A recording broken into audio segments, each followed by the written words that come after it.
Welcome to Saturday Hacker Day. My name is Taggart, and on today's stream, we're doing some blue team stuff. We're going to do some Let's Defend.io today, but before we get into that, we have a little bit of cyber news to go over, just like we do every Saturday. There's kind of a lot of stories this week, to be honest with you. Not exactly a slow news week. And we're going to start with the continuing saga of Print Nightmare, which we still can't wake up from. Pretty insane that this story is continuing. But this week we got a brand new CVE related to Print Nightmare. And this one is CVE 2021 34481. And what we're looking at right now is a continued privilege escalation in the print spooler service. Yes, Neon, more Print Nightmare continues to be an issue. Here's the deal. The reason why Microsoft continues to have issues with this is that the spooler service, for one thing, is ancient, right? There's a lot of legacy going on in there. That's one. Problem two is that the thing runs as system. It runs as the most privileged account in the Windows operating system. And at this point, as long as that's going to continue to be the case, it's going to continue to be an attack vector and a research target, especially now that we've seen that not only are there a lot of vulnerabilities in it, but Microsoft seems to have a real problem securing it. So I would place a bet that we have not, even with this vulnerability, seen the last of issues with the print spooler service. And we will continue to see issues with the print spooler service until the architecture of printing on Windows changes so that the service does not run as system, right? As long as it's a privilege escalation vector or a potential privilege escalation vector, there will be continued scrutiny on it from offensive research. But there is a patch out. There's another out of bands patch out. So if you are in charge of patching for your environment, make sure you're taking a look at that. But test it, of course, before you deploy. One thing we did notice is that for the previous patch for Print Nightmare, Zebra printers are over USB are completely bricked. Well, the printers aren't bricked, but printing to them is ruined by the latest Print Nightmare patch. So if you have Zebra printers in your environment, you might want to check that out. All right, moving on from Print Nightmare. This is a really interesting one from a technical perspective. We are seeing an increase in ransomware actors targeting ESXi hosts, VMware hypervisors, as a ransomware target. And this is pretty clever as a strategy. And so when we talk about ransomware, we're often talking about Windows endpoints. But the truth is that there is ransomware that targets Linux, especially because attackers know that there are going to be sensitive services running on Linux, and that's kind of a valuable target. So ignoring it would be kind of dumb on their part. Now, ESXi is not technically Linux. It's running kind of a custom kernel, but it's close enough. And what they're doing is targeting the ESX CLI command once it's discovered on Linux endpoints to encrypt VMs above the level where security would occur, right? So I could have EDR on my Linux endpoint. I could have EDR on a virtualized machine or antivirus on the Windows VM running on an ESXi host. But can I secure the shell? Can I secure the operating system of the hypervisor itself? In many cases, and certainly in the case of ESXi, the answer is no. And because they're attacking that level above, if they're able to encrypt the VMs themselves, the disk images of the VMs, and there are no backups of those VMs, then you're kind of hosed. So it's a real effective strategy that we're seeing deployed by Revil and a few others, using the Hello Kitty ransomware in particular. There are products that address the issue of securing ESXi, but I think one of the things that I would strongly recommend if you have hypervisors in your environment is network segmentation is your best friend here, right? Getting to the management interface of an ESXi host should be a very onerous process. There should be only a few endpoints that can access it at all. And VLAN isolation is something to consider. Certainly subnet isolation is something to consider. And unless you absolutely have to, um, you can disable SSH for your ESXi host, and that's something I would strongly recommend. Take that option off the table as a pivoting point for attackers. In the chat, Neon says, been reading Countdown to Zero Day, great book. And one of the 0 days used in the Stuxnet was the Prince Spooler. Exactly right. The Prince Spooler vulnerabilities have been around since then, and it continues to be an issue. And this just further cements the fact that printing is the worst. I firmly believe that printing, and printers in particular, are engines of suffering that are designed by the universe itself. It's like a natural occurring phenomenon. There has to be a certain amount of suffering in the universe, and printers are the vector by which that suffering is delivered. And that's just it. That's how that works. And so Print Nightmare is just the latest iteration of that mechanism.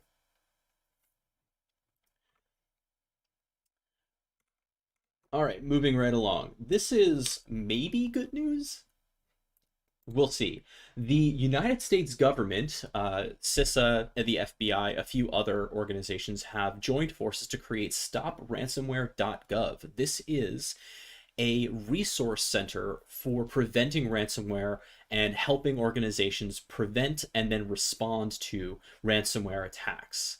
It's a really, really nice resource, and there are a couple of points that I wanted to bring up about StopRansomware.gov that are pretty interesting. For one, this is an aspect of the escalating response that we're seeing from the federal government to the critical ransomware attacks that we've seen in the last year. There's stronger language coming from the White House regarding these attacks. We're seeing diplomatic efforts, or I should say basically foreign policy efforts that are trying to address this, right? Trying to hold, for example, Vladimir Putin to account for the criminal activity happening either via his authorization or on his watch within Russia and former Soviet bloc states that may still have some support from that government. And they are also on StopRansomware.gov hosting an Onion site, a Tor site, for anonymous tips about nation-state-based attackers. So if you want to drop a dime on one of these sources, if you know about something going on, it's essentially if you see something, say something, but cyber edition. But what's really nice is to preserve the anonymity of the whistleblower. The site is being hosted over Tor so that your entire submission process is fully anonymized. So if you want to check that out, you might want to go see StopRansomware.gov. Some really interesting resources there.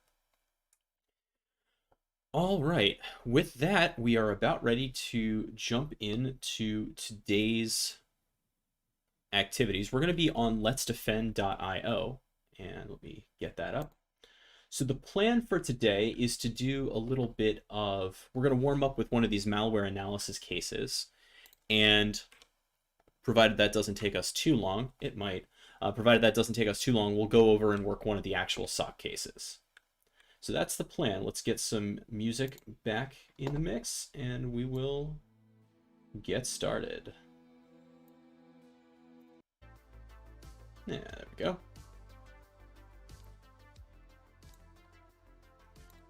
How's everybody doing this fine Saturday?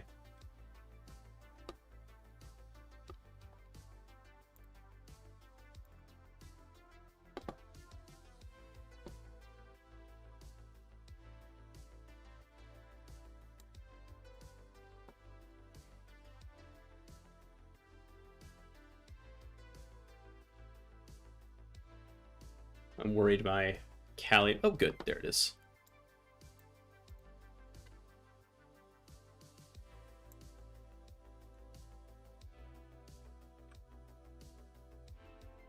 I was worried my Kali setup had been broken by an update.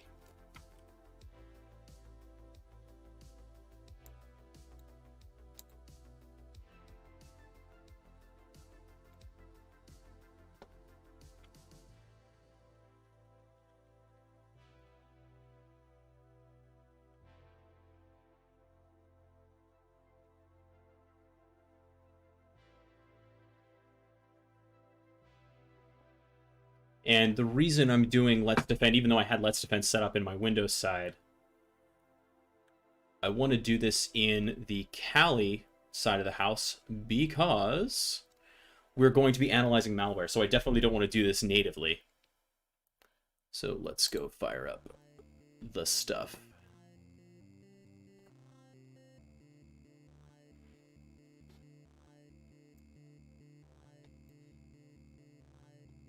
Let's get Terminator going.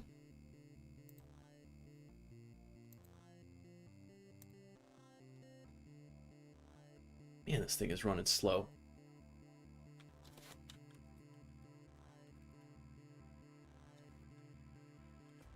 Tmux. One of my favorite Tmux plugins is something called Tmux Resurrect, so that when I restart the... Neon asks, do you host your Kali on a local machine, or a home lab set up for virtualization stuff? So the machine that I'm streaming from is heavy duty enough that I can do some virtualization directly from it, and that's exactly what I'm doing.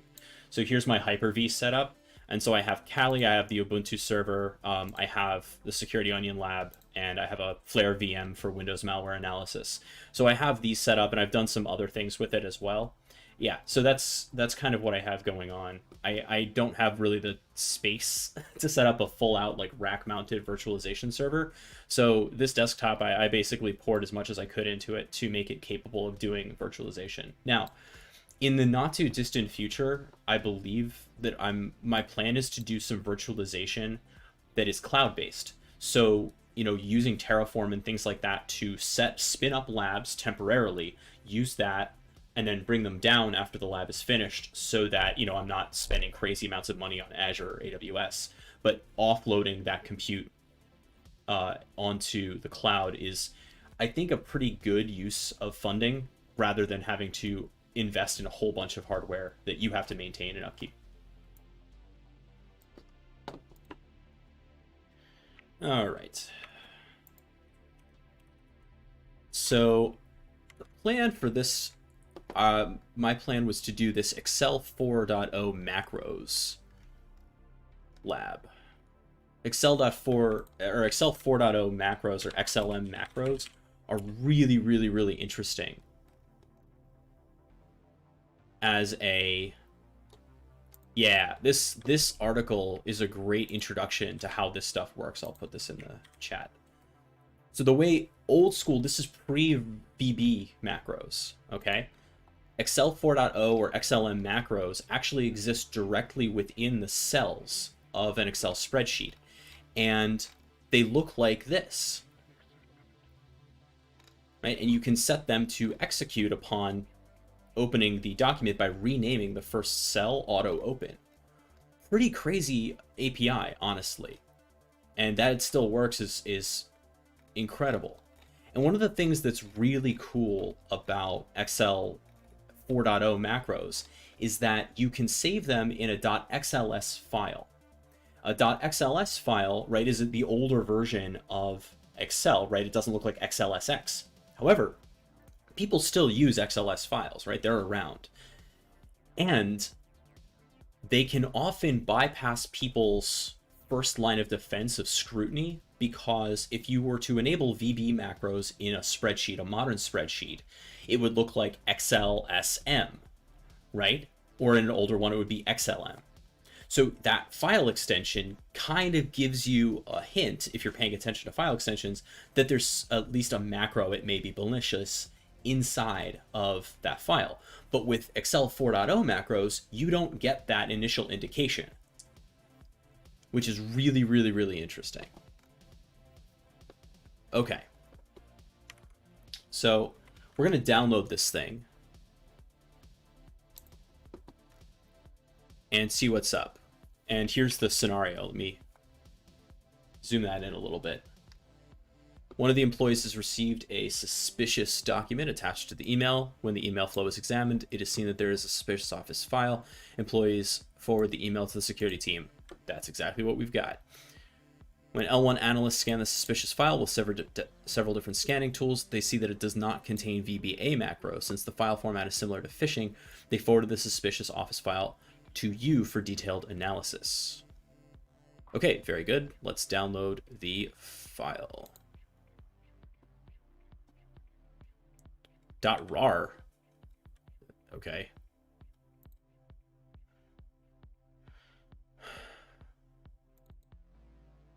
Let's make a new folder for XLM. Let's save it in there. RAR file. Man, that is crazy.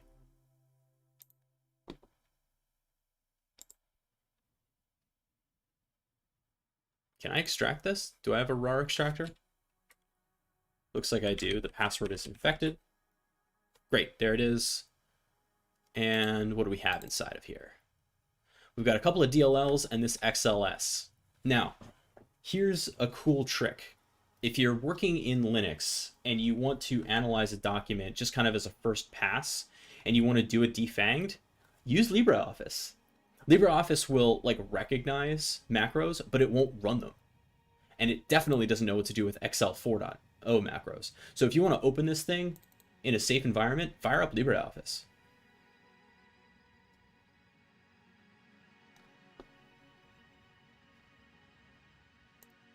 Okay. Let's take a look at what we see here. So obviously we have this DocuSign kind of, this is essentially a social engineering attempt, right? And let's look at what we have in these other sheets. Okay, these appear to be hidden.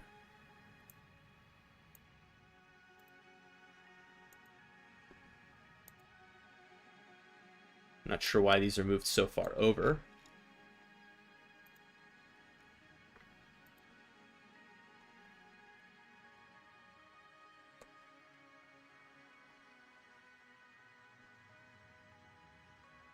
All right. And let's look at the macros here. Let's just see if there's anything in here. See how we can review macros.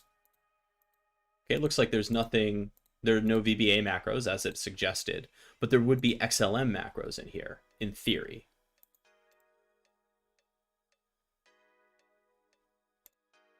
But we're not seeing any of them. That's right, Angel. We're checking out a maldoc that should have XLM 4.0 macros in it.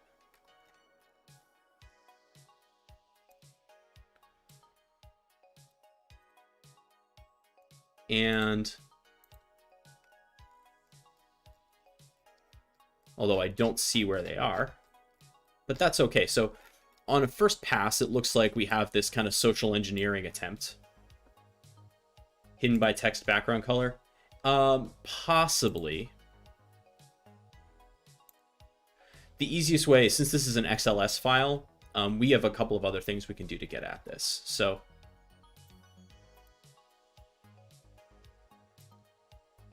there it is, Excel built-in auto open. That's what I wanted to see.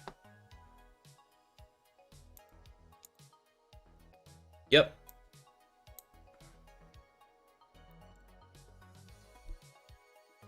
Let's go to show columns here. Looks like there's... There we go.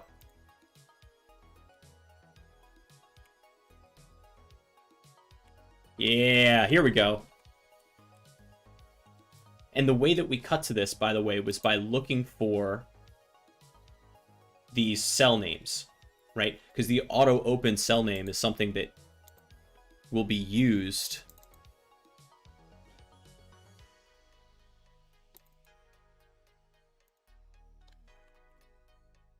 to automatically trigger the macro when the file is opened. Okay, so let's see what we see so far. Name.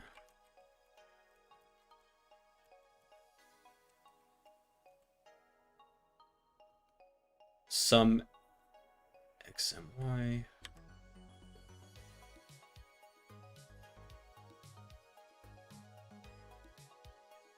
So obviously a lot of this has been defanged. What kind of macro was it? So this was an XL 4.0 macro. It's the kind that lives in line in your old school Excel file. And what's cool about these is that if you review them in LibreOffice, they're totally defanged, which is why we can just kind of poke around at this file and feel pretty safe about it.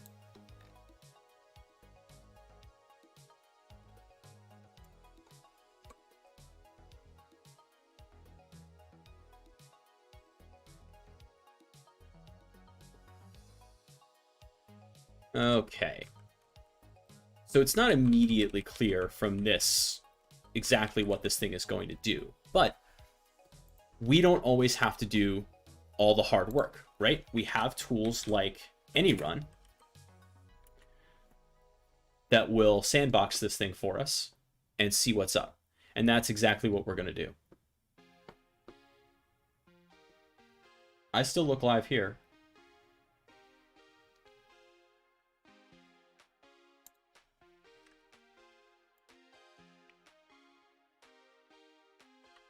Yeah, I'm still here.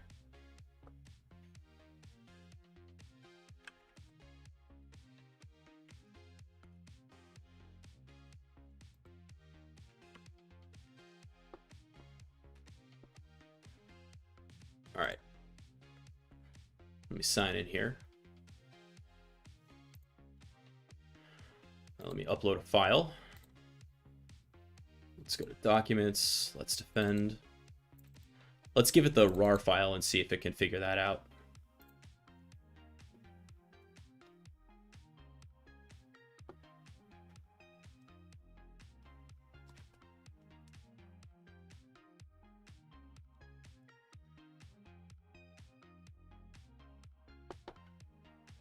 And let's go back to our questions here and see if there's anything we can answer.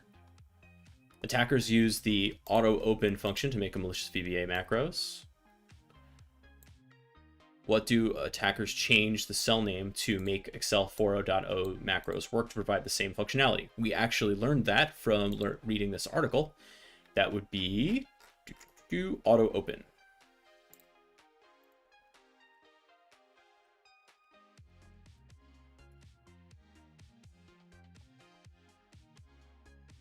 Okay, great. Got that one.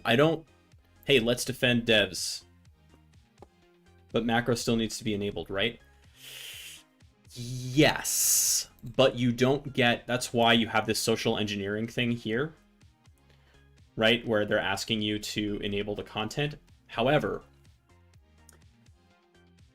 you miss the first line of defense, the first red flag, right, for macro enabled documents is that you have the XLSM on the end of the, that is the file extension. But with Excel 4.0 macros, you don't get that. It's just straight XLS. So it can bypass that sort of warning. But yes, you would certainly still see the enabled content.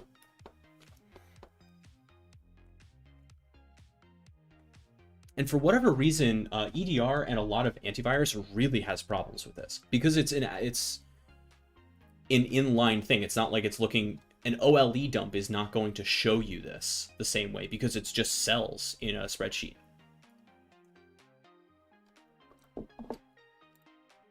What is the address of the first cell where Excel 4.0 macros will run? Oh, okay. What is the address of the first cell where Excel 4.0 will run in the malicious office document? Well, we kind of found that, right? We found auto open. It's on doc 4 BA7.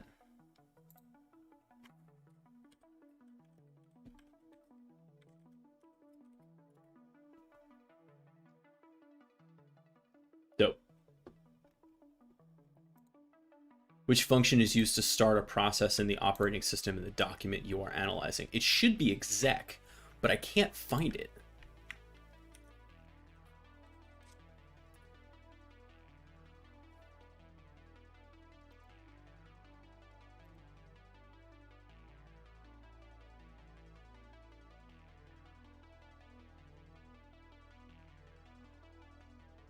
Possibly because LibreOffice doesn't know what to do with some of these. Ooh, BG16. Let's go look at BG16.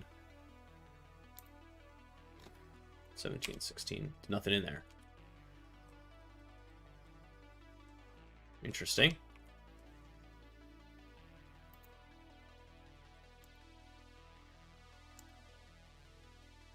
Hmm.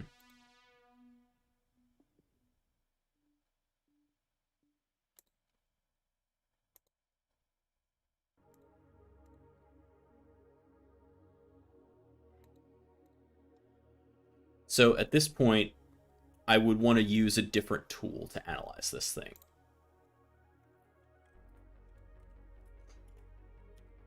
For example, I might want to... I'm going to move that folder. Nope, not going to do that. Not right now while stuff is open. Just kidding. Okay, let's just do a quick strings on it to see if we find anything cool. Okay, so we do.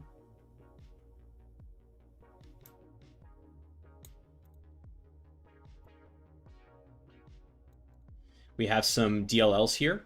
We have also these, or sorry, we have some, not DLLs, we have some documents, it looks like, .html, which could be downloading a macro-enabled document template. We have, obviously, some domains that we are concerned about. Maybe some encoded text. What else? Okay.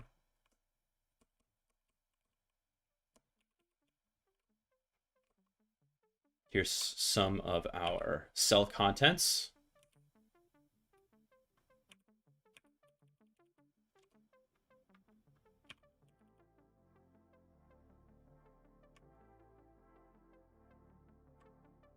And the rest of this isn't going to look super reasonable because XLSs are not plain text file formats. Now, do I have...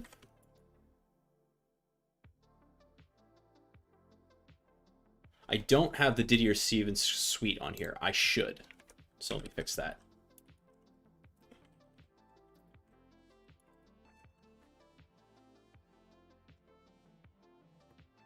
Didier Stevens.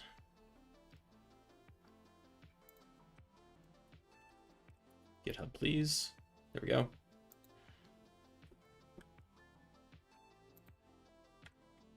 Is this unbelievable amount of stuff.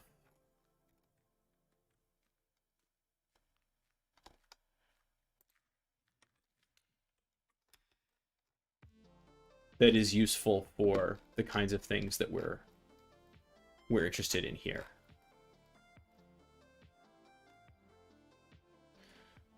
This is a giant thing, so I'm just going to grab the OLE dump first. And let's also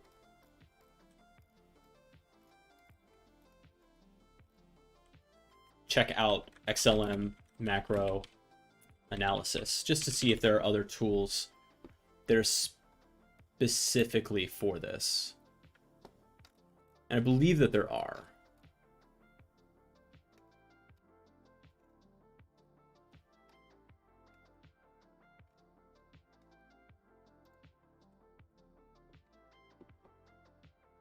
Here you go, XLM macro deobfuscator.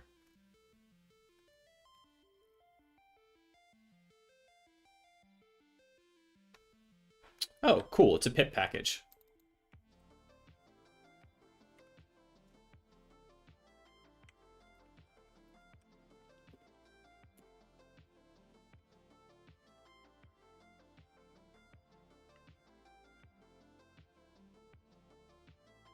Meanwhile, let's see if app.anyrun was able to do anything with our...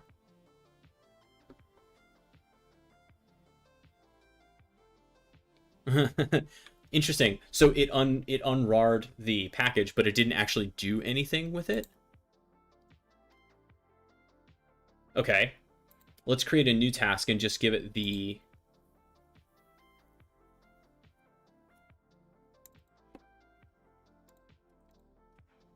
Excel spreadsheet. Now this is going to fail because, yep, this is going to fail because it doesn't have those associated DLLs, which we should also take a look at, actually. But before we go any further with the DLLs, let's use this XLM macro deobfuscator. It's just that easy? Okay, I'm into it. The file research XLS.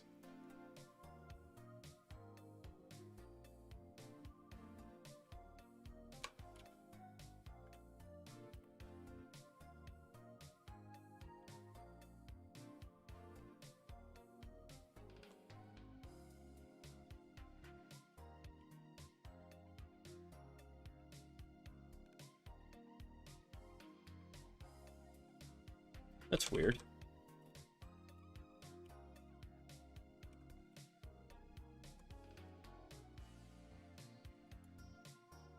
Oh, here we go. Bizarre that it required the... Somebody didn't do their Python pathing correctly, but that's okay. We got it. So let's see what we got. We have...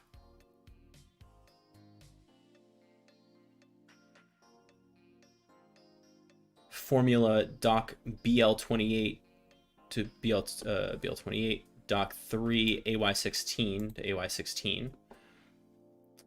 And so we would have to follow this path down a little bit. And what is formula?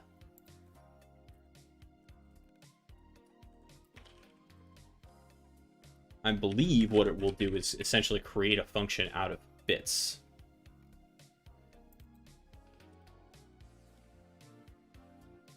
Okay. That's it. That's one of those like impossible to search things. Just give me an Excel function list, please. Yeah, there we go. Let's go check out.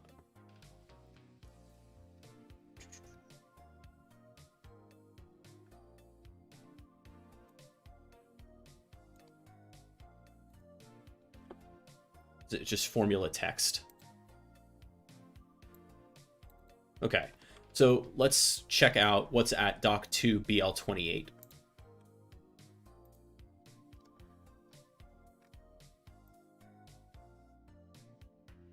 Oh, you know what? Let's just, here we go. Let's just show columns on all of the pages. There we go. Now we're looking at something interesting.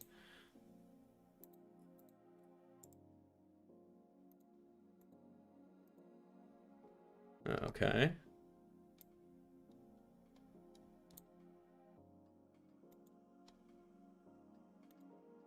BL28. R. So this is an obfuscation technique.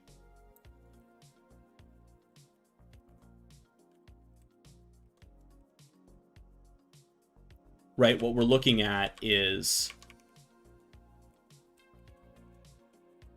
putting parts of strings in different cells to avoid any easy string detections by antivirus or EDR.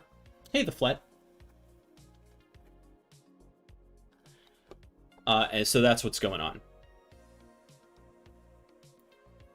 I realize, by the way, that looking at an Excel spreadsheet is not like the coolest thing to do on a stream, but it is malware, so that's cool. So what are we looking at? We're looking at BL28, which was R, and then doc3 AY16. So BL28 was R. Let's start writing some of this down somewhere. Documents. Let's append XM notes.md. Okay.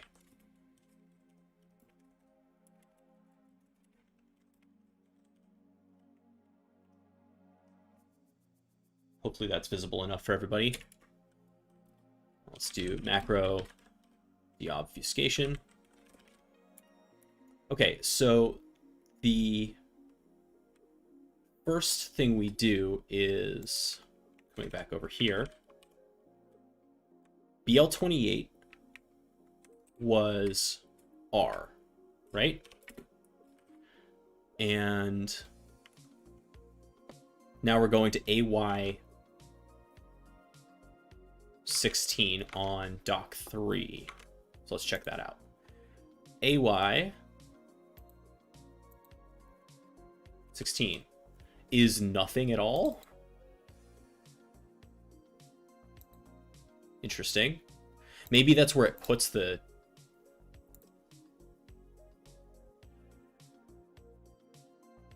doc3 AY16. Yeah.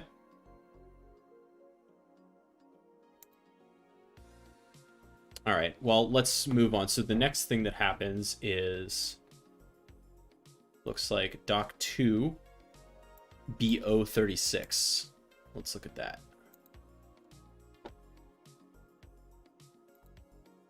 Okay, well, that's definitely a URL.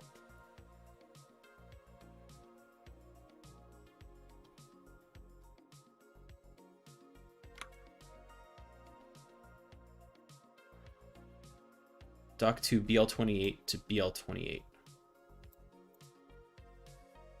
Yeah, so it's just the one cell, and doc3 AY16.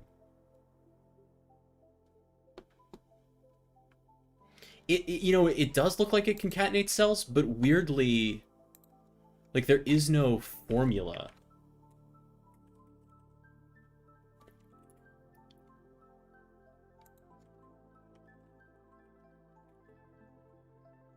Here we go. I have used this reference before many times.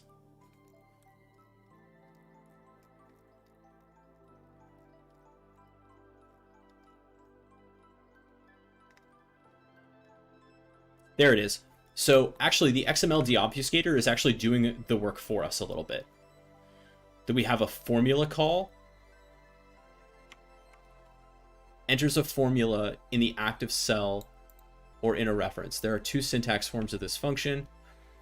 Enter numbers, text, reference, and formulas in a worksheet. Enter formulas in a chart. So we're plainly doing the first one. Formula, text, reference.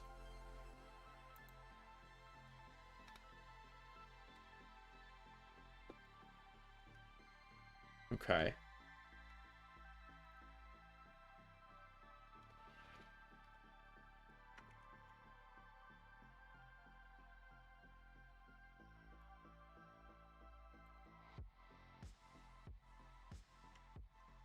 Enters a formula in the active cell or in a reference. Okay. So this is the destination. This is where the formula would get added to, and then I presume later that's where it gets called. Yep. Down here.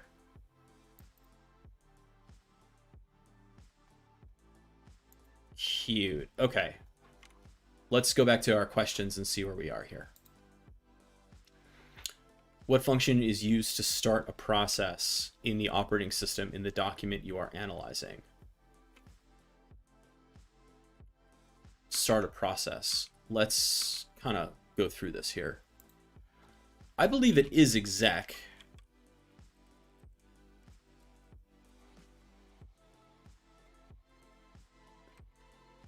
Looks like we've got some file download. Look, there's reg server 32. So we can kind of see what's going on here.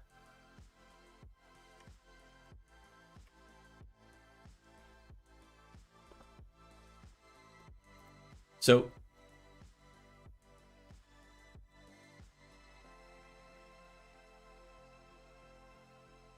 exec. Yeah, DLL function calls. So at this point, I would start looking at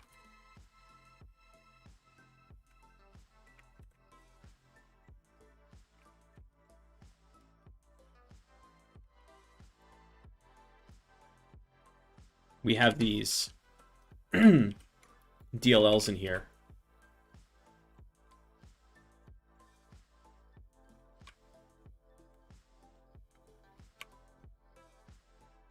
And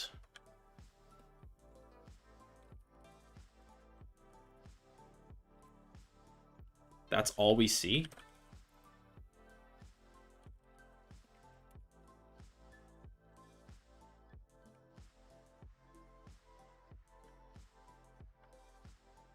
Now, we can look at this in another way, right?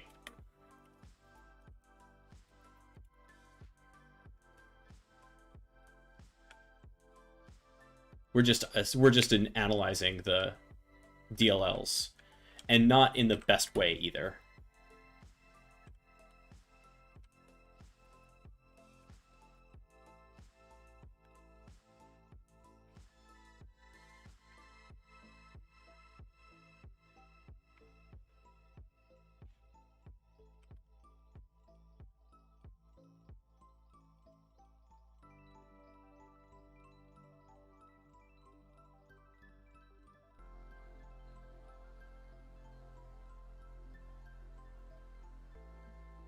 Which function? It should be exec.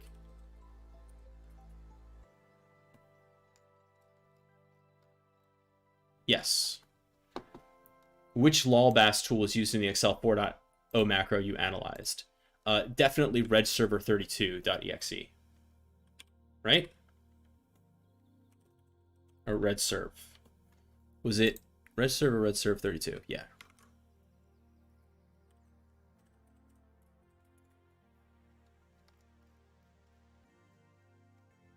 No?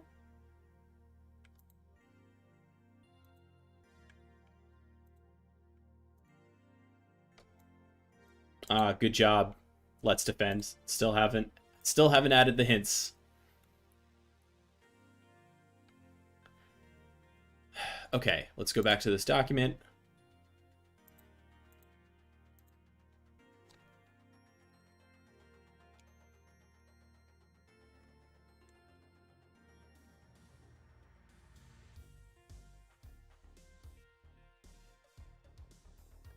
Let's fire up Ghidra, actually.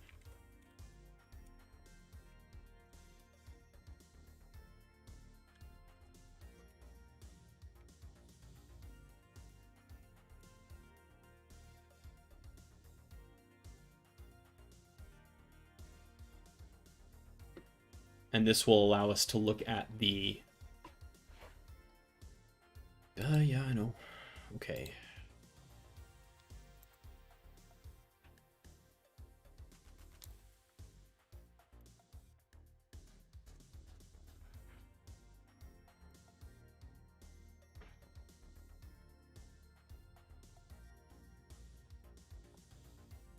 I know I read a report recently where Excel 4 had a small macro red cell.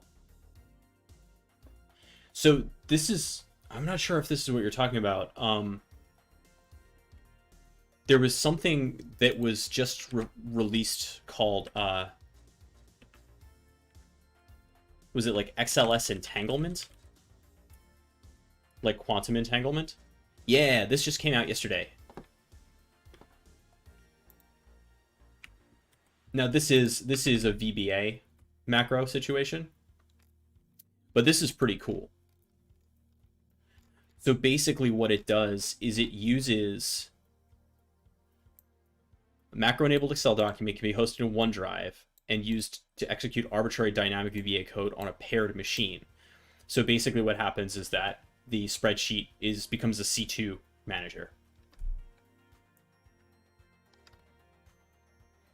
And it abuses the co-authoring ability of OneDrive or SharePoint.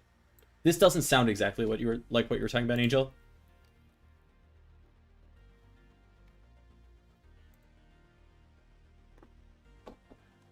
Still on vacation. Well, enjoy your holiday. I don't know what you're doing here if you're on vacation. I hope this is relaxing for you.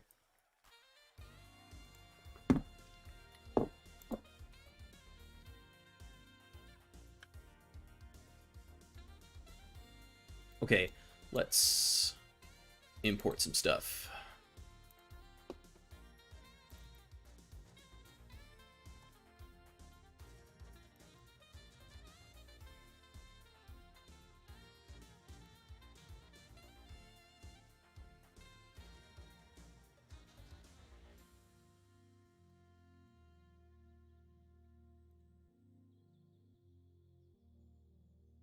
Okay.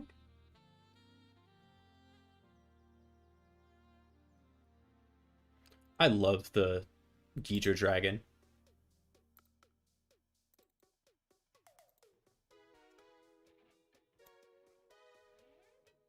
All right.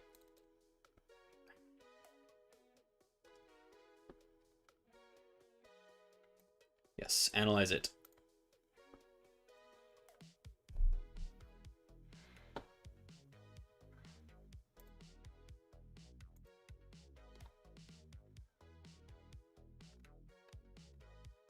Nothing going on in this. All right, let's check back in on any run, see if it was able to do anything for us.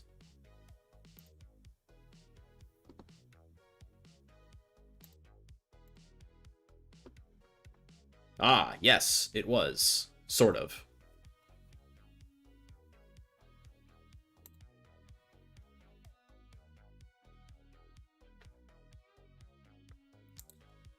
Right, reg serve. Oh, reg server 32. I just mistyped it. It is reg server 32.exe. Fires up iRoto. Okay. So, reg server 32. Let's go fix that.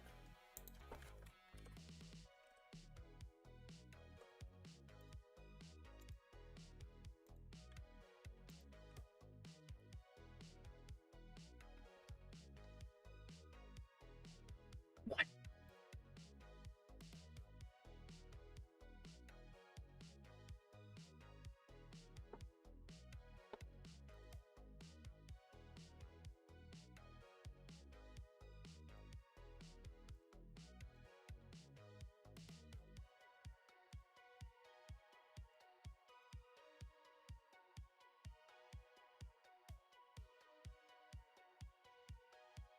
Let's go back to our deobfuscator here.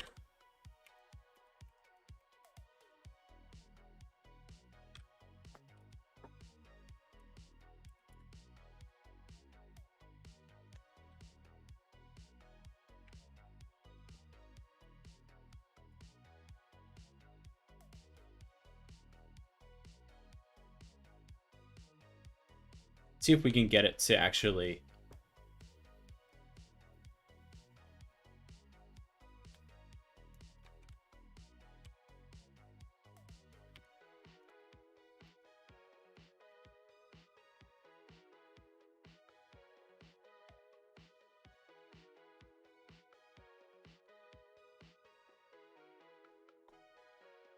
Workbook.high doc234 bg16. So bg16 is where the function gets written fully.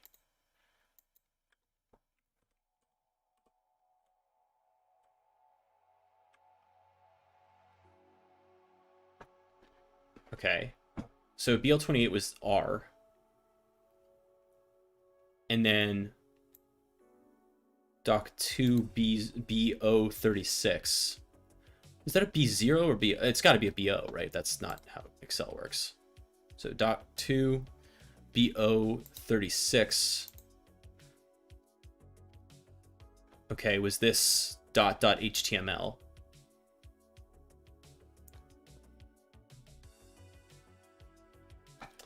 And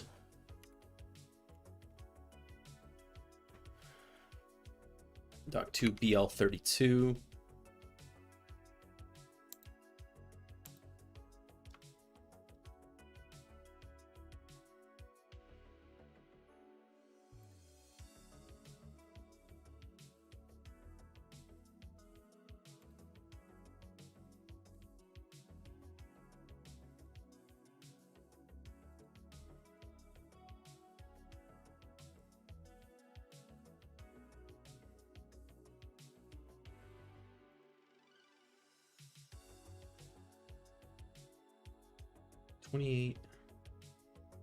BL30.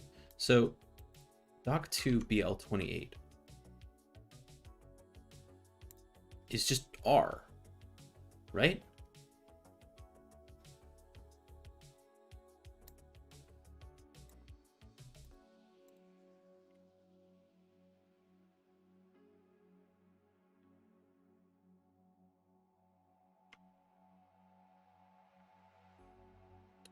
Doc4 BA7 is the auto open. Then we go to BA17, which isn't anything. Or it's this formula, right? Which it can't read.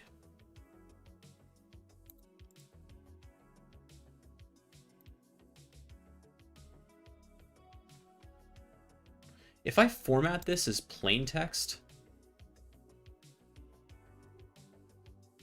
No, never mind.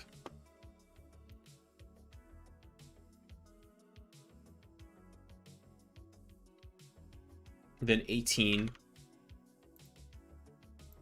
36. Right. AY 16. BL 32. Doc 2 BJ 31.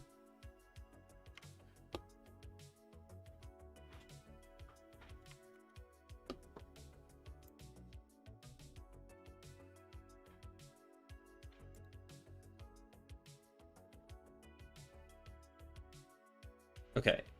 BL 32.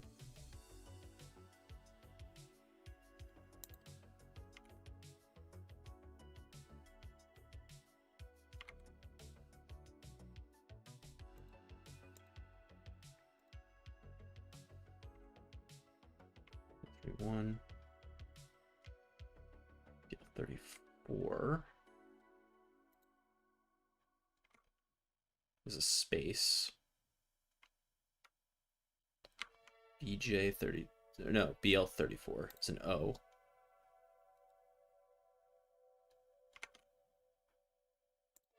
Let's start putting some of this together. Okay, so it's an R. We don't know what else. And then doc to BJ31 is file. Doc 2 BL34 is an O. And then Doc 2 BJ32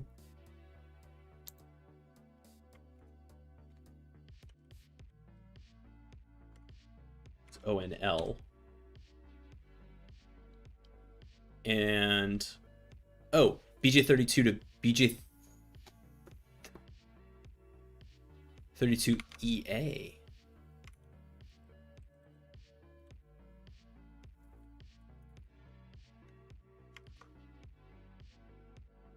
I don't know what that EA is, other than...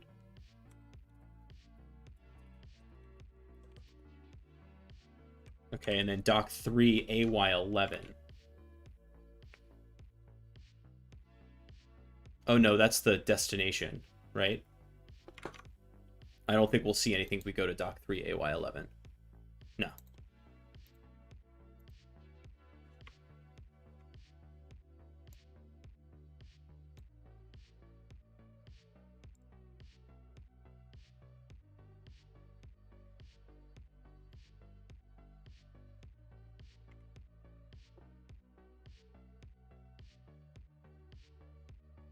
And then the next one that we see, so we didn't see everything there, but we do see Doc 2 BO41.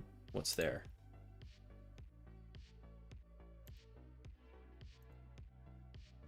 An L.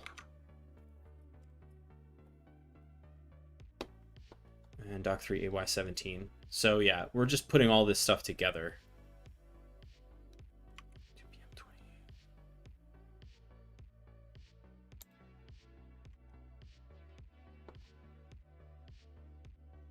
And then finally everything goes to BG16. Chain anywhere.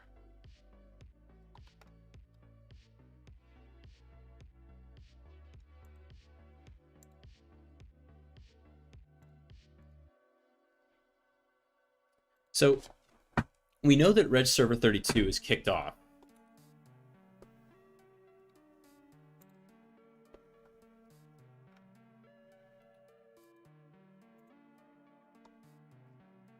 Is there anything of interest in here at all?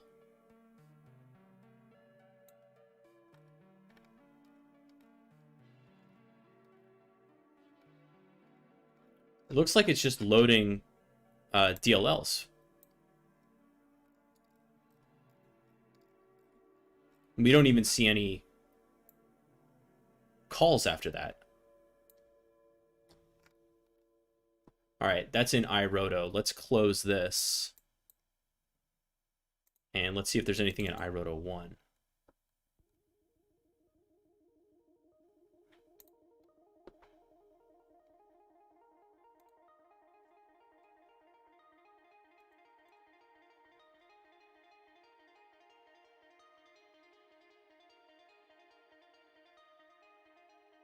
And yeah, I'm just looking at raw bytes at this very moment just to see if there's anything at all.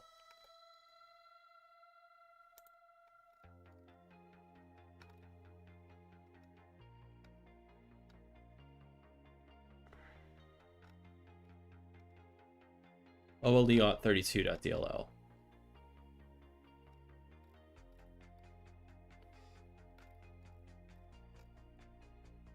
Like no function definitions.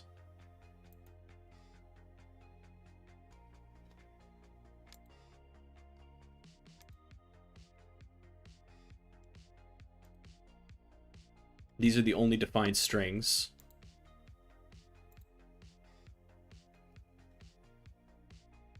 Other than the file signature here, right? The PE.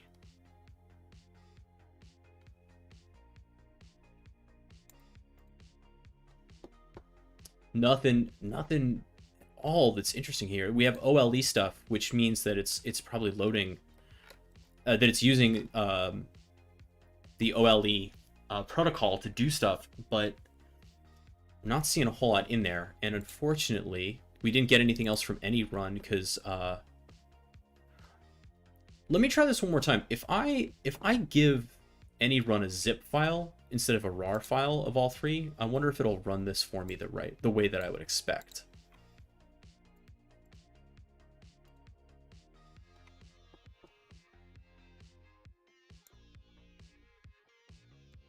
We'll try this one more time.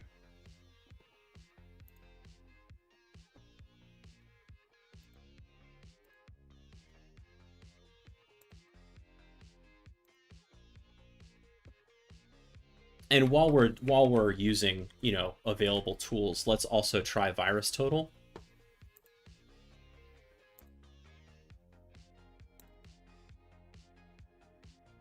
All right, so obviously the Excel file was getting picked up.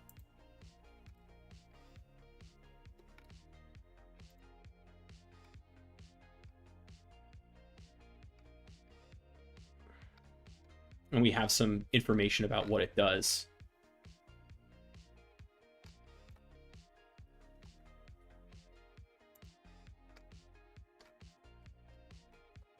And we also have community.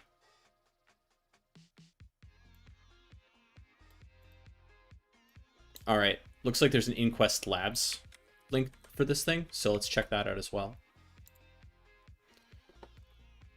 What is the name of the registered DLL?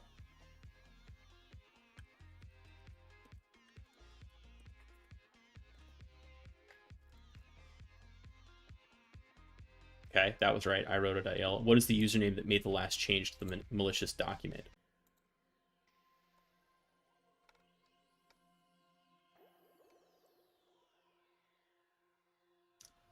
Thank you, Inquest Labs. Last modified by Amanda.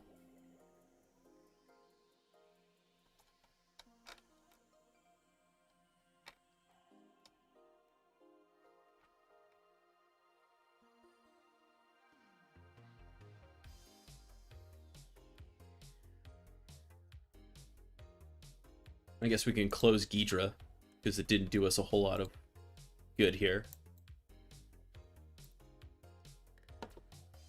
I wonder if the reason is that it's just it's completely defanged, and that's why it's like it's not showing me anything useful.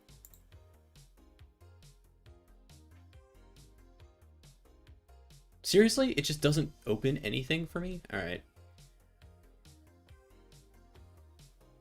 Well, it is what it is. So, at least we have the answer that it is Amanda. one hopes. Good. So the only question we have left is which lolbas tool was used in the Excel 4.0 macro you analyzed. And if it's not...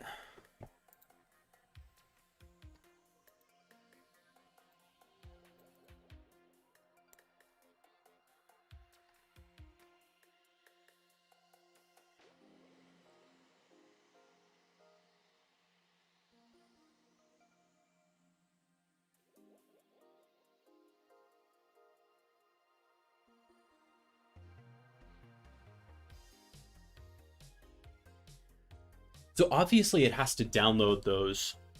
It has to download those files, right? So things that you can use to download files are like certutil, but we didn't see any evidence of certutil getting used. wsus maybe, if it is actually 4 characters the way the hint suggests.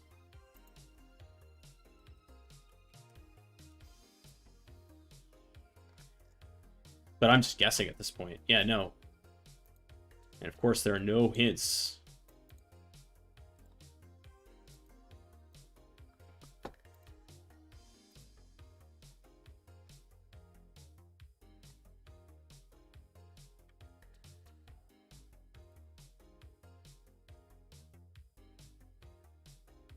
Since the second, maybe I should read the instructions. Since the second payload download addresses are closed, the second payload is in the zip. Please start your analysis from the office file.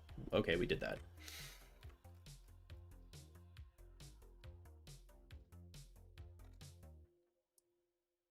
Which lolbas tool is used in the Excel 4.0 macros?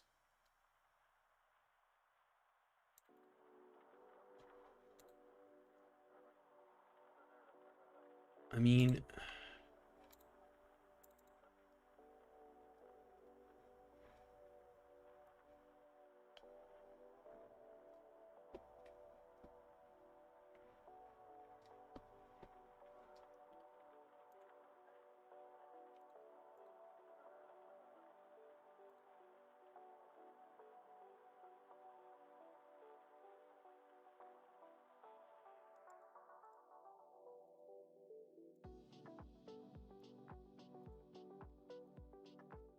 download file. Notice it. So let's see.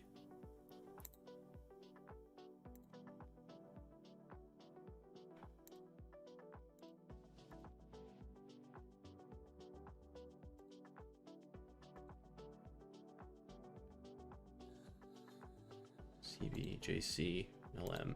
This is like just like an anagram at this point.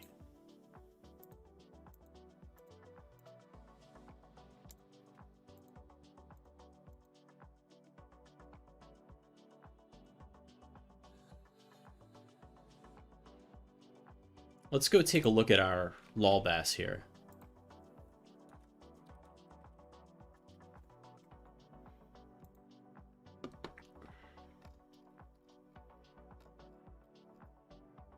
Right, so reg server is useful for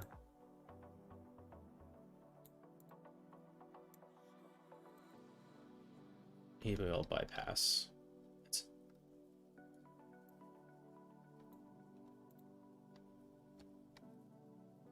-n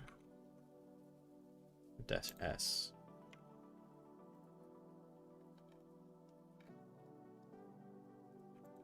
But that's for registering DLLs. Okay. And then what we're not seeing is... All right, let's see everything can be used for download.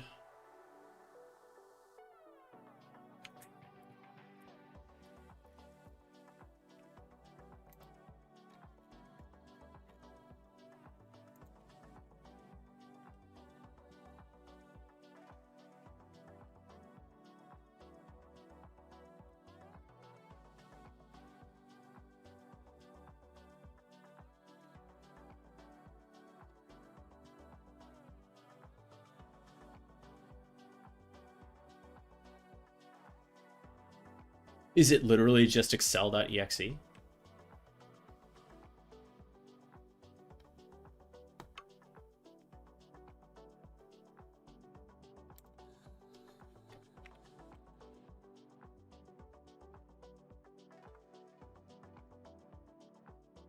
anything in the strings output with the exe. Hey Orbital, we don't have an exe. We have two DLLs.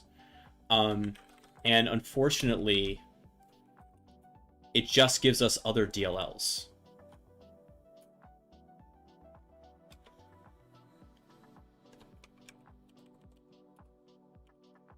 And we threw those into Ghidra as well, and there wasn't a whole lot going on there. So I think it's the execution may lie in the Excel. Yeah, I think that's what we're seeing, especially from the way that the obfuscation, right? Because the final thing that happens is exec, right?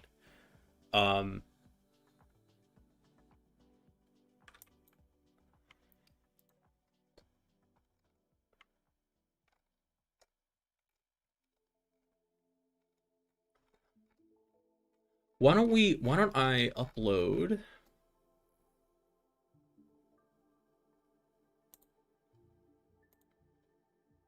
No run DLL, interestingly enough. If we look at these strings, there's kernel 32. So, and the reason why I believe is because it's using OLE. I think it's using built-in functions within Excel to do its dirty work.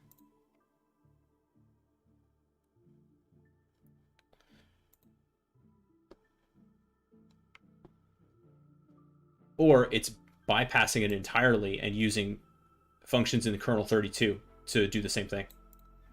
But we don't know because we don't see the payloads.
Nothing there.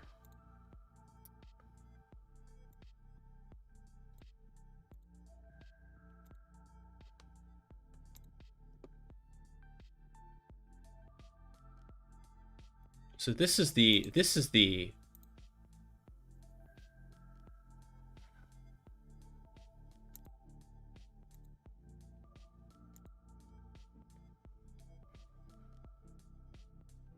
-s, and then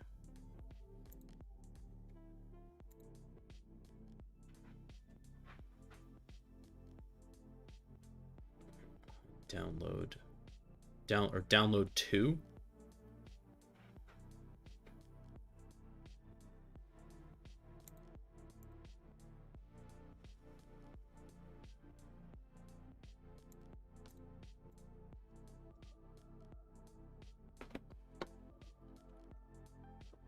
Yeah, just no idea.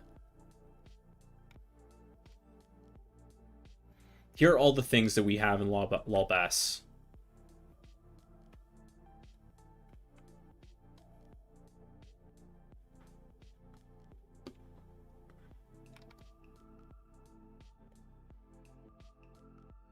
I mean, I'm gonna just take a wild guess and throw it certutil, just because that's what I always use.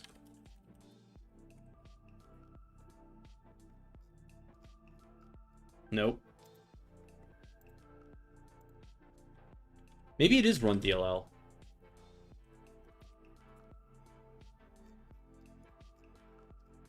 Nope. All right. I think we're going to call it. This is one of those kind of strange ones. I guess the last thing I'll try before totally giving up here is uploading one of the DLLs. They're the exact same size. Interesting. Okay.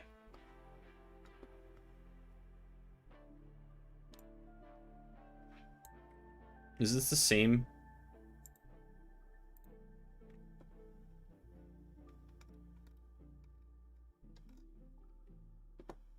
Yes. This is the same. It took us to the same report.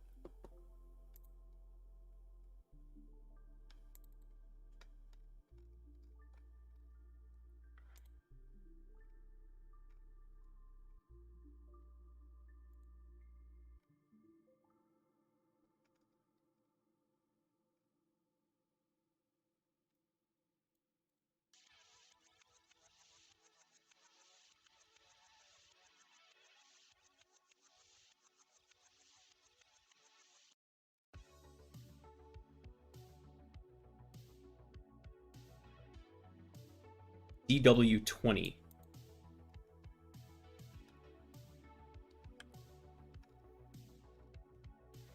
OD serve.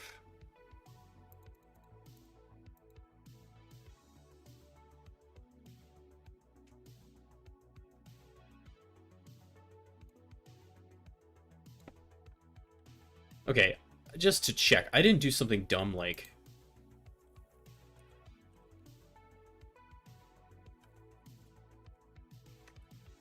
Nope. Did I mistype this? Like, really badly? Reg SVR32. Because I think I'm going crazy here. Oh my god, I did. I just mistyped it.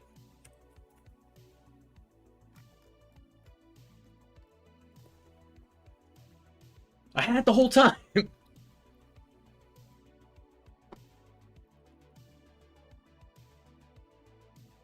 All right, well, good. We've successfully completed this investigation.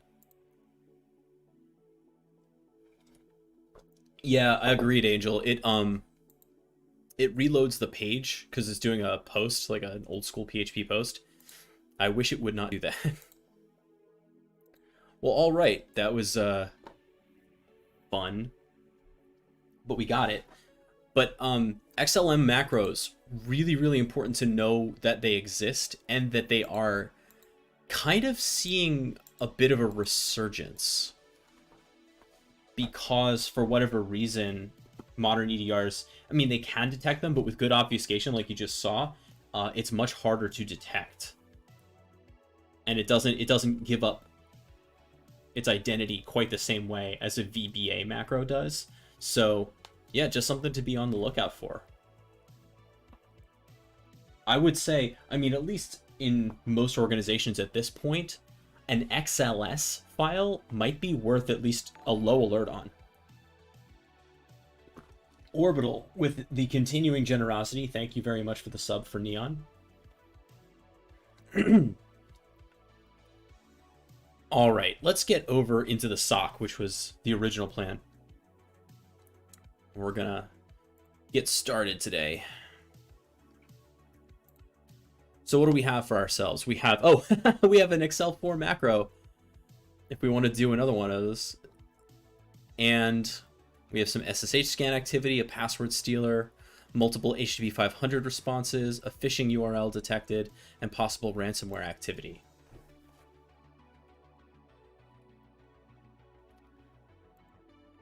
Chat, any votes as to which of these alerts we should take?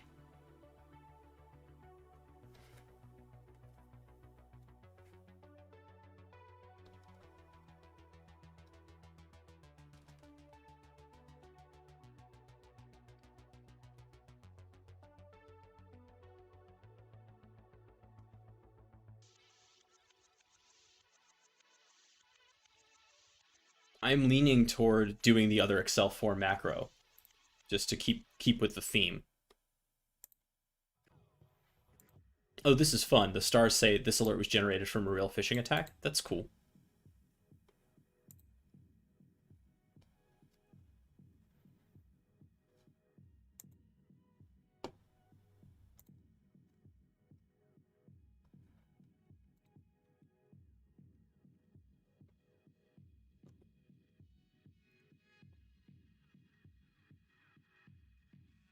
All right, well, if there are no preferences, then let's get this one. We will take ownership of this alert.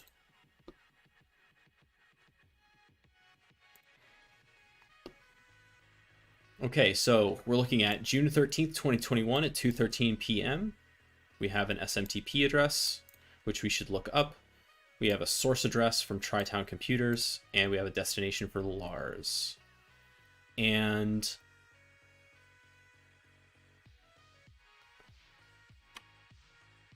let's create the case, and let's do that in a new tab, because I know that this thing doesn't let us kind of go back and forth here.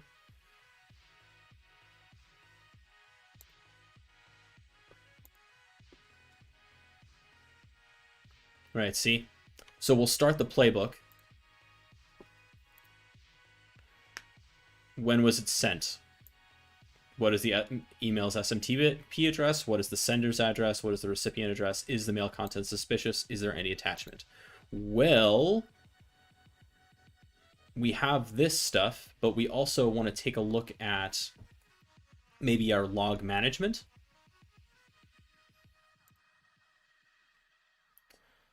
So if we go to our logs, what kind of...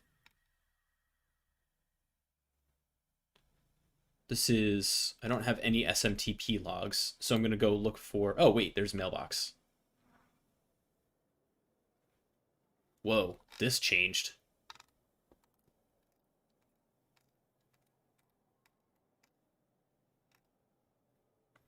So let's go to look at mailbox. And we want to look for...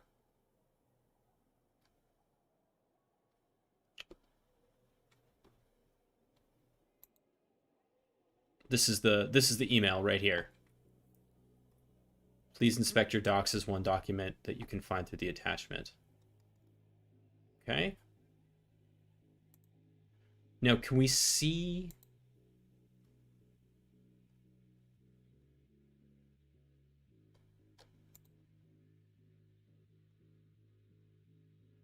Oh my god, it's literally the same file.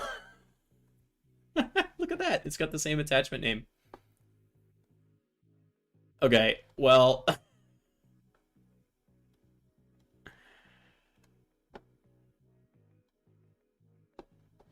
I'm gonna not download that then, since we've done it already.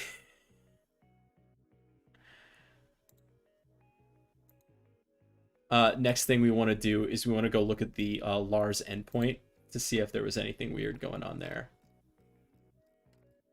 All right, Lars, what you got for me? Let's look at our command history. Yeah. Yeah. He's in trouble. Network connections.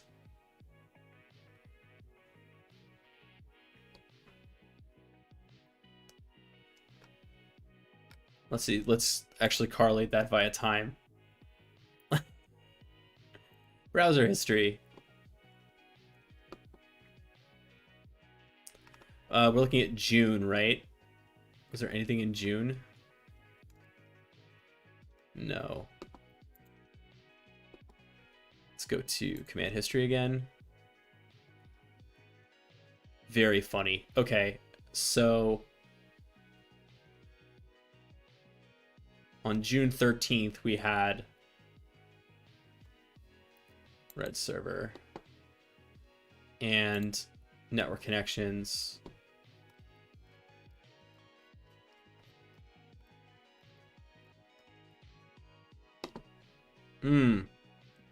We did have a couple here.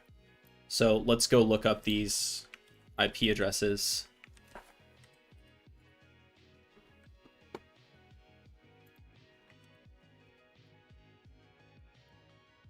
Okay, that one looks legit. What about this one?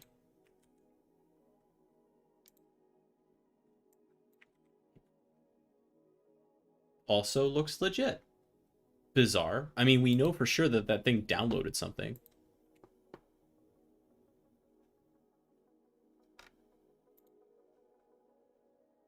Process list. Yeah. Okay. Well, obviously we're going to request containment.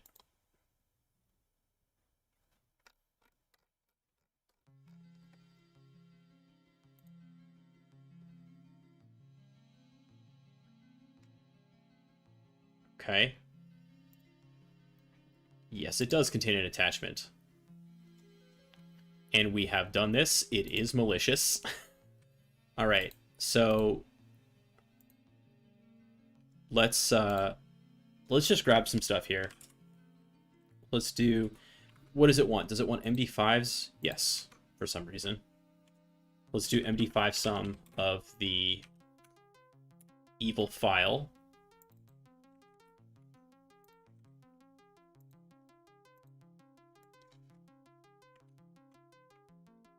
And that's the name of the file. So we'll go ahead and record that. And let's add some more IOCs.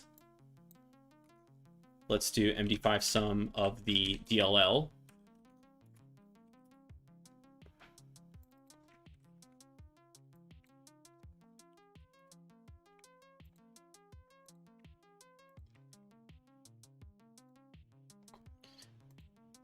And by the way, I remember there's like this thing that we have to do. We have to like mark it as malicious or something like that, which I didn't do last time, or like I don't do, or try that again. I haven't done it previously, and I've lost a point for just like missing a step in the interface. So I'm going to try not to do that this time.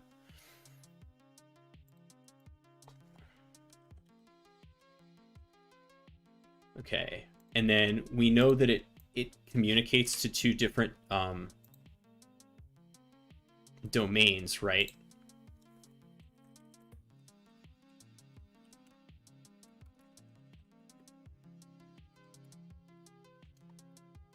So let's go throw those in there.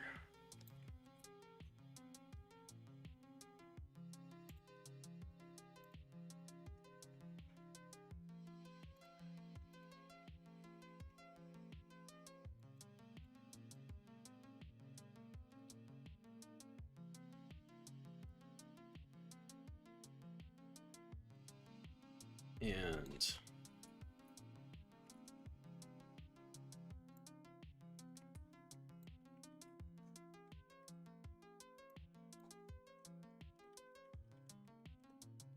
okay, and then let's also add Trenton at Tri-Town Computers.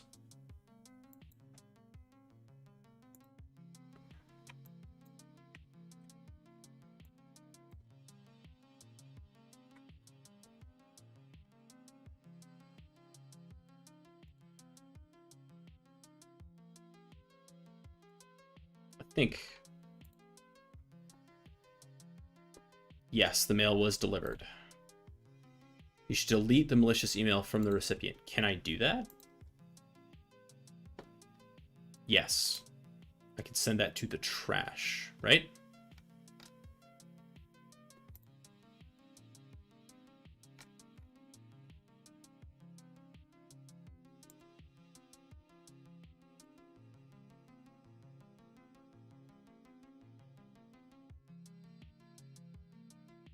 I don't...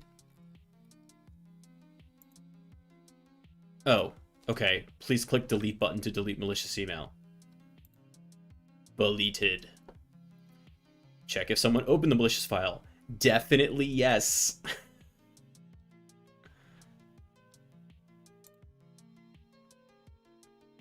All right, we did contain it. Great.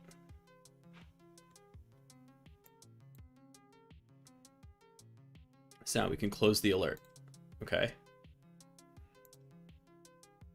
True positive.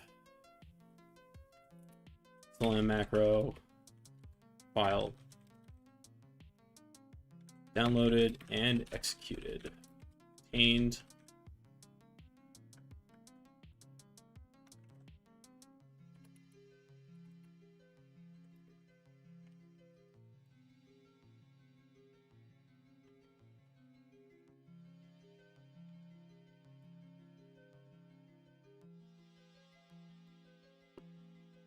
All right, let's take a look at this article.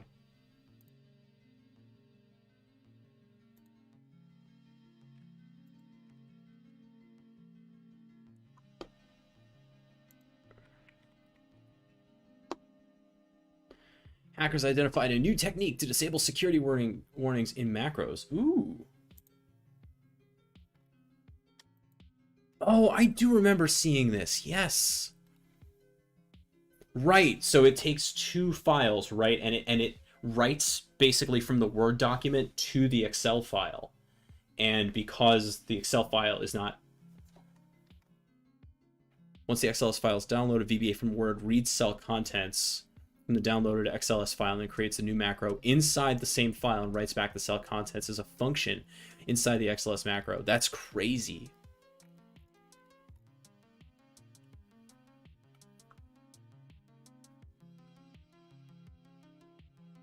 Excel VBA downloads DLL and executes the run DLL32. Yeah, that's really neat. The good news is that this technique is really, really cool, but at least in order to kick off the whole thing, because it starts with a VBA macro, you still need to, first of all, you need to have a docm, and the user has to enable content. So, first of all organizations should have as a group policy that that VBA macros are disabled. That just should be a thing. And so at least we can have that level of protection from this. But yeah, this is a really neat technique.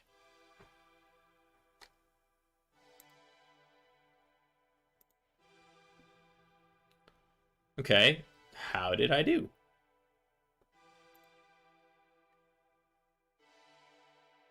It doesn't look like I lost any points, so great.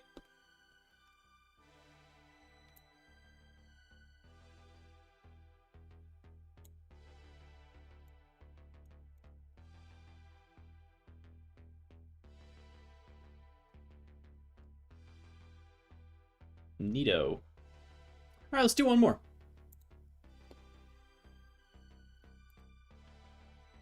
This attachment was used in a real cyber attack. I mean, why not, right? Let's get that one.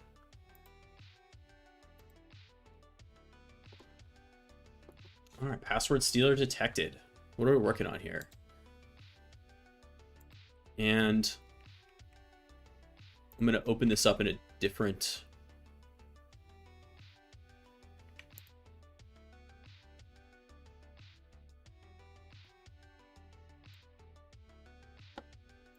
because I want to be able to move around in the interface here. So I'm going to have the playbook open on this tab.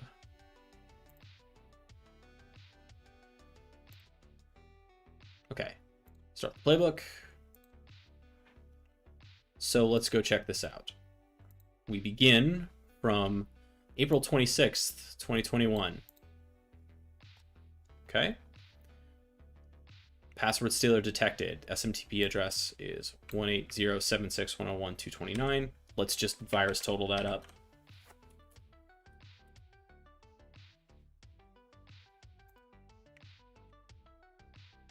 Known bad. Okay, so we already know the IP address is evil.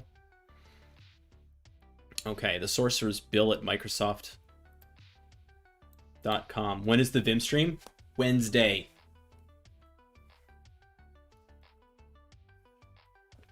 I'm so excited for it too. I can't wait to share Vim powers with everybody.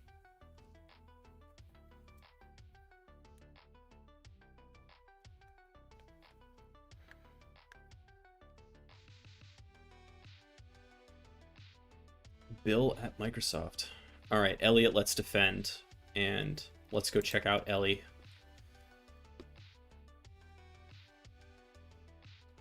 Here it is. All right, let's go download this thing.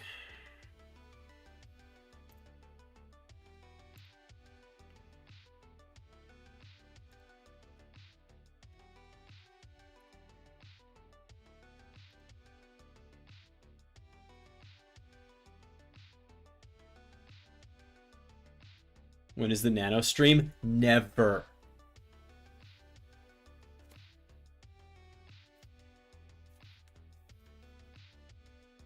I actually use nano when Vim is not available. I don't have anything against it. I don't know.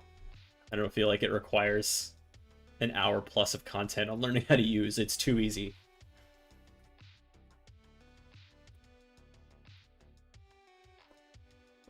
But yeah, you can miss me with all of that dumb editor tribalism. I don't actually have like a religious adherence to Vim. I wish I knew how to use Emacs better. Honestly, it seems pretty cool. I've just, I put in the work with Vim and I know how to work around it, but like that tribalism is so annoying.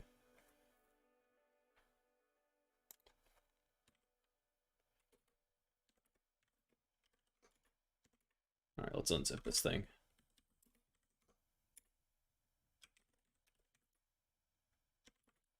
It's just an HTML?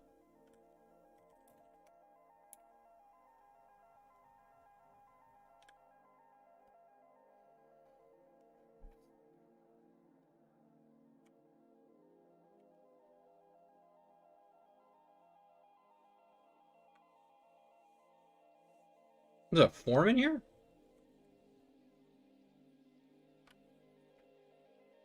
Hash to this. Yeah.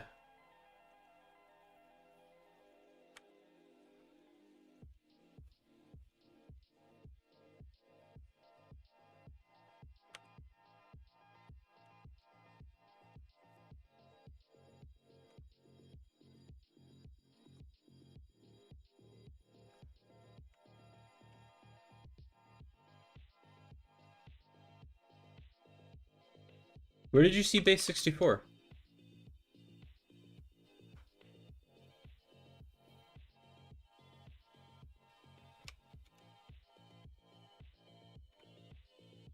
You know what? Let's just open this thing. Oh yeah, good call.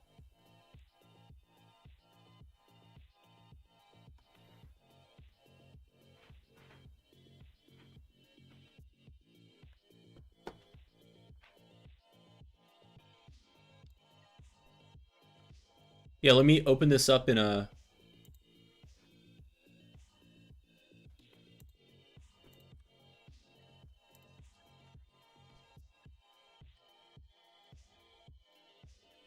I'm not gonna fire it off, so whatever. Crazy.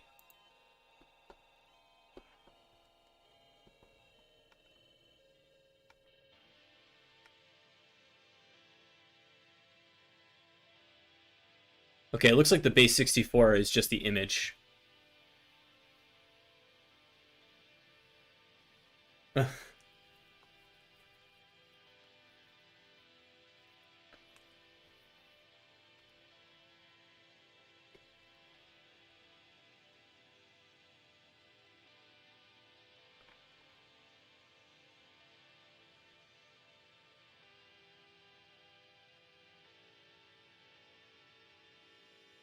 The trick here, I think, is the onSubmit. Return hash to this. And we need...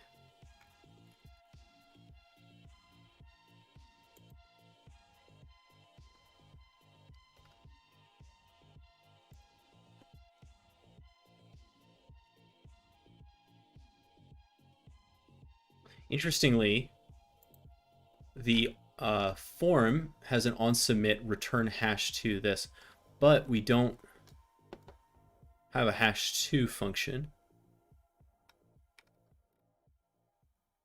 So yeah, this appears to be...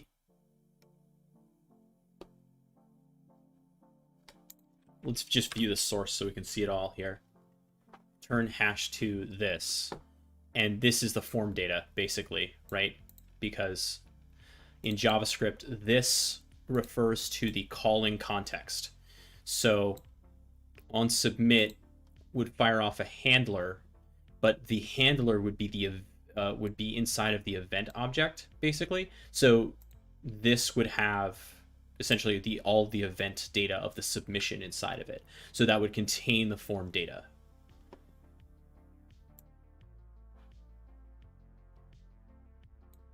What the hell is this? Is this just for obfuscation to get away with putting in like password and shy? Yeah, that's fun.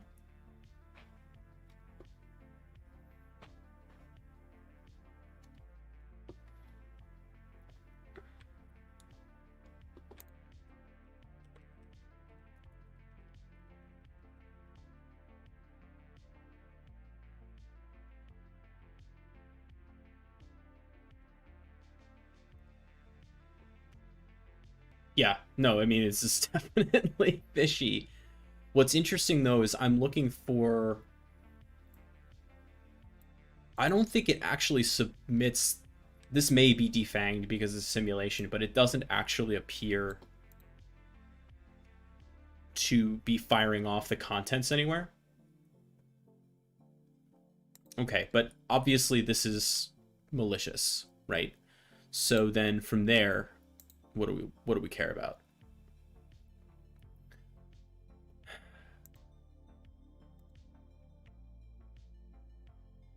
Let's go to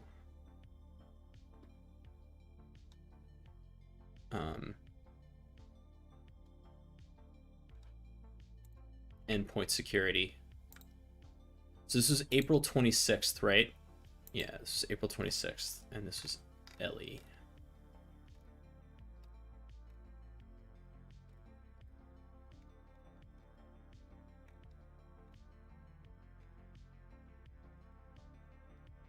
Do I not have an endpoint for this?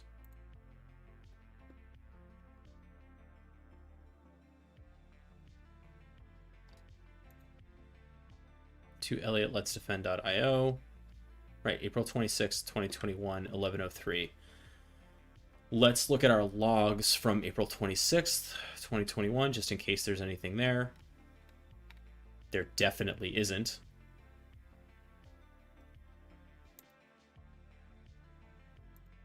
Is threat intel a thing? Oh. Get out of here. No. Okay, so let's just continue with the playbook then. We have all this information. Contains attachment. Yes, it does. We'll throw it at virus total just so it can see it.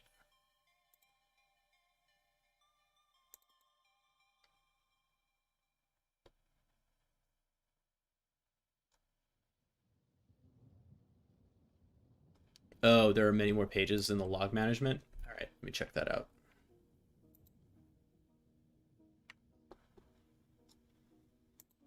Oh, that's dumb. But even so, if it's by descending date, then I'm already too far back, right? October 11th. Wait, it's not? Why would you do that? Okay. Well, the good news is that the most recent one is still back before where we are, right? This is April 18th. We're on the 26th. Okay, it doesn't look like verdict sus. Very, very good. Okay. So the attachment doesn't show that it's non-malicious, but it obviously is malicious.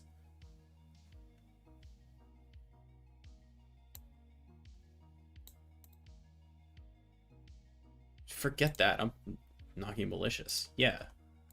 Let's just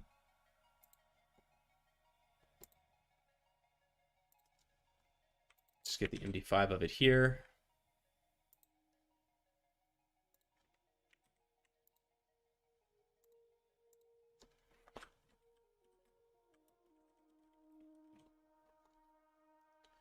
And then everything else was really from the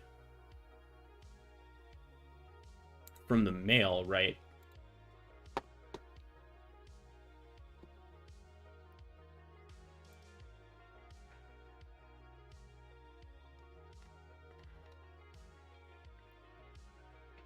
I mean, it's bill@microsoft.com, but it isn't really, you know? So I'm going to go to our monitoring, right, and go to the actual case, because that gives us the SMTP address, which was marked as malicious.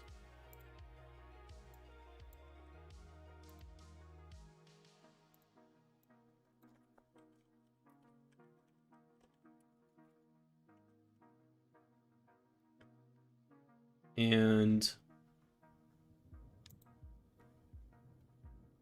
I feel like that's kind of everything that we need here, because the rest of it is, I mean, we'll put in bill@microsoft.com, but obviously it's spoofed.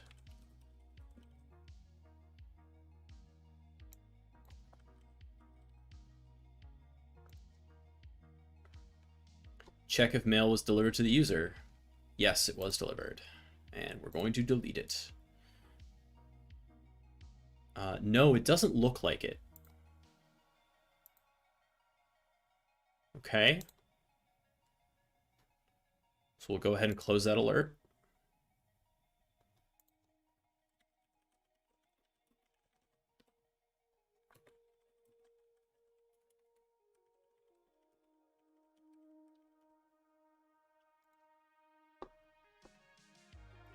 All right, let's see how I did.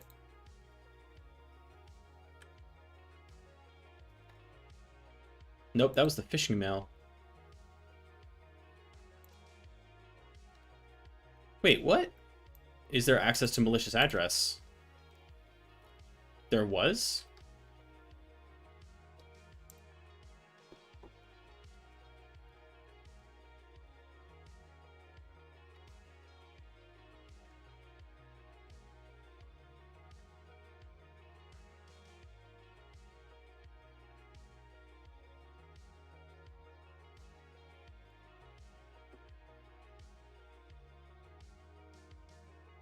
Yeah.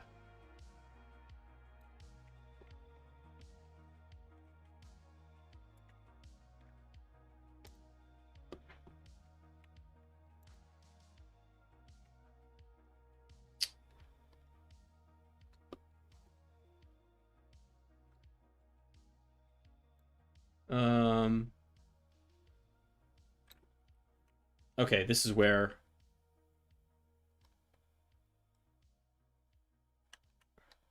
Do I have HTML?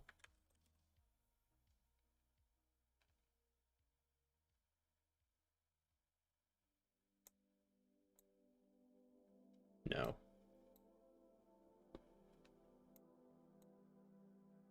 There we go.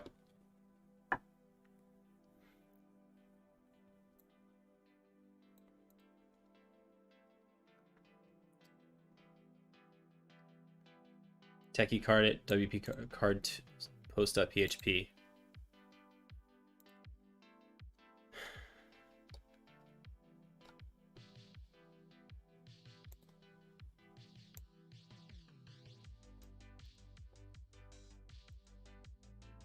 But we didn't even see...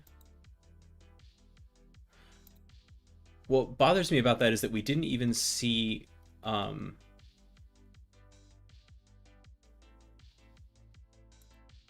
anything from the 26th. Right? Even if I... So...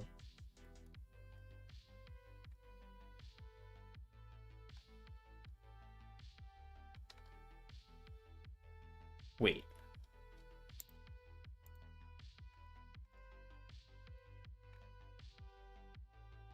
Yeah. Although that's messed up. Do you see how their sorting is wrong? Look at this.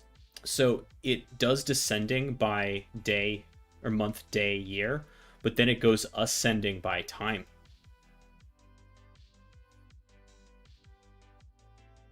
That is wrong. You guys got to fix your date sorting.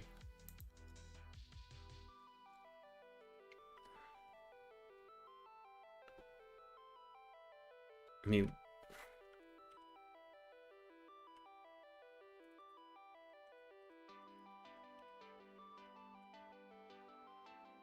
not in here.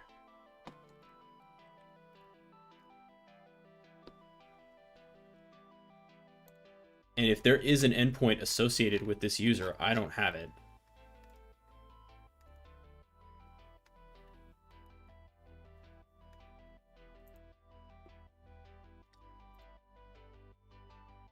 Unless it was like literally on the Exchange server. Nope.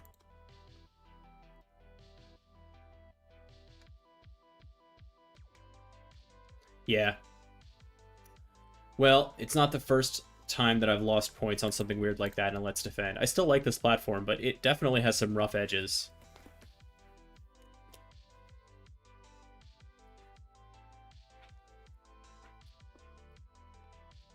All right. I think to round out the hour, I'm going to move back over into the challenges. Deskport 25. It wouldn't be Deskport 25 though, Angel. If the form is, if this is the IOC, right? Then and our, this was where the form was submitted, it would have been over 443.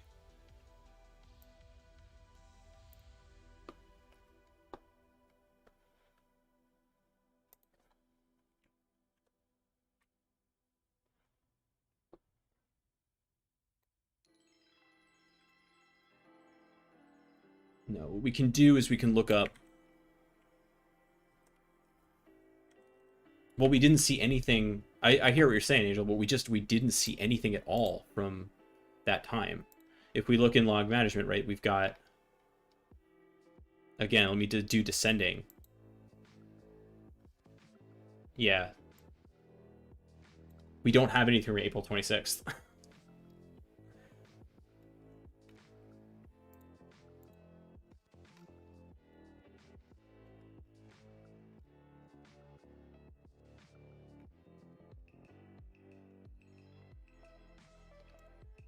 But just to, for my curiosity, do we have anything from this URL? No.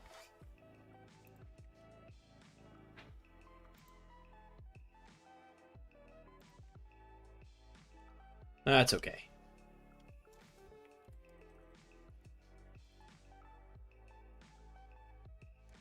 There should be something on the endpoint if it's a successful password stealer. I don't disagree. Unfortunately, we don't have an endpoint that relates to that user.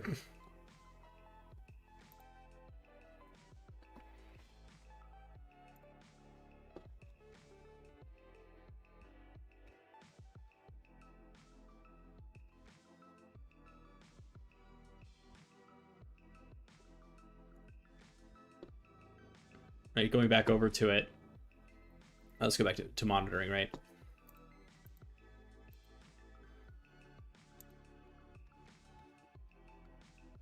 It was...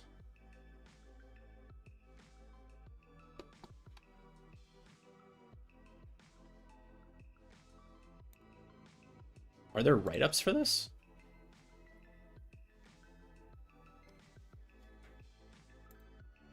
This was SOC 143. No.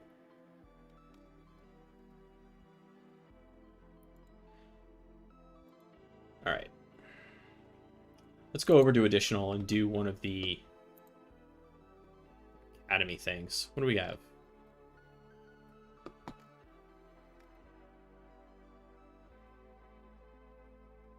Let's do detection. Detection techniques for cyber attack.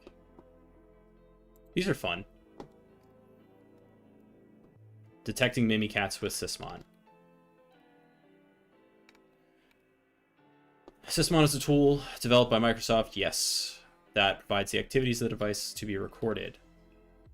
Mimikatz is a tool that obtains passwords from memory in Windows systems. Quick aside here, because I think if you're just getting started in this, you'll hear Mimikatz, but you're not entirely sure what it does. Okay, so the Local Security Authority Subsystem Service, or LSAS, right? This is the thing that is handling authentication on Windows during your session. And if we look, at a task, if I were to PowerShell up my own computer,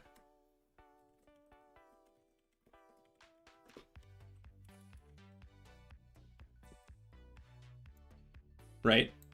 I would see get process -name LSAS, and you can see that I have a process here called LSAS.exe. It's running always in the background, and what it's doing is it's handling token exchange, it's handling authentication requests. If you're part of a domain, it is also handling the negotiation of authentication with the domain. It's handling Kerberos stuff if we have Kerberos going on. Here's the thing that is problematic. The way that LSASS stores credentials in memory is that it's stored in plain text. And so once that was discovered, there was a tool written by Benjamin Delpy called Mimikatz. And what it did was read the memory from the LSASS process and dump those credentials. That was it. Now, that's where the story starts. There have been multiple iterations of attempts to defend against it and reiterations of Mimikatz to bypass those defenses. Yep. It was never intended. It was intended originally as research. It wasn't intended as an offensive tool, but it is super useful. And one of the things that you'll see often these days in attacks is if you're using a C2 framework like Cobalt Strike, one of the things that those beacons or those agents on endpoints can do is essentially inject arbitrary shellcode into sort of a wrapper process. So you have your beacon, right? You have your agent that's giving you code execution on the endpoint. And what you can do is say, like, create this shell process, and then into it inject Mimi.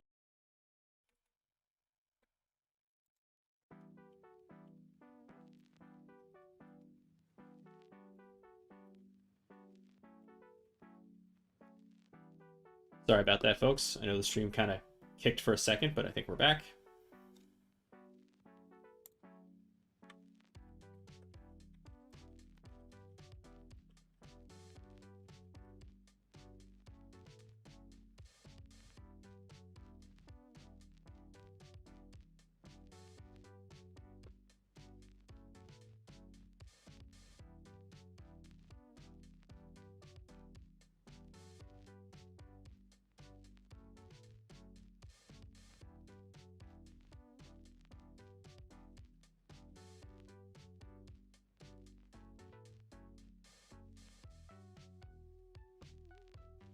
Sorry about that, folks. Yeah, I don't know why. Streamlabs has been like just dropping sometimes and then coming back up. My upload actually has been okay today. It just, for whatever reason, has been killing. I have a theory that this is not my ISP. I have a theory that this is Streamlabs, but we'll deal with that. All right, so we're detecting Mimikatz. Monitoring files named Mimikatz, well, that's obviously one that you want to do.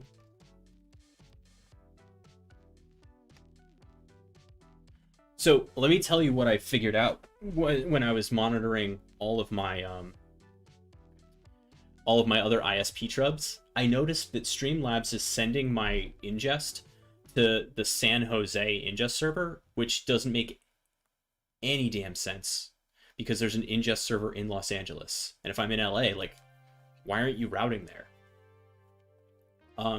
Now I could customize the ingest server, but I lose the YouTube multi-stream if I do that, which is why I haven't done that yet. But if I have to, I have to.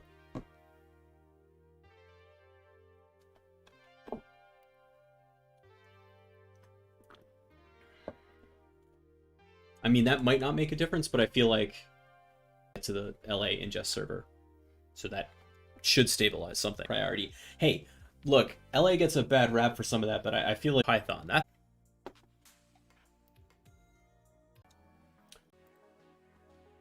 just for the section. Interesting. Okay. Well then, I think, friends, that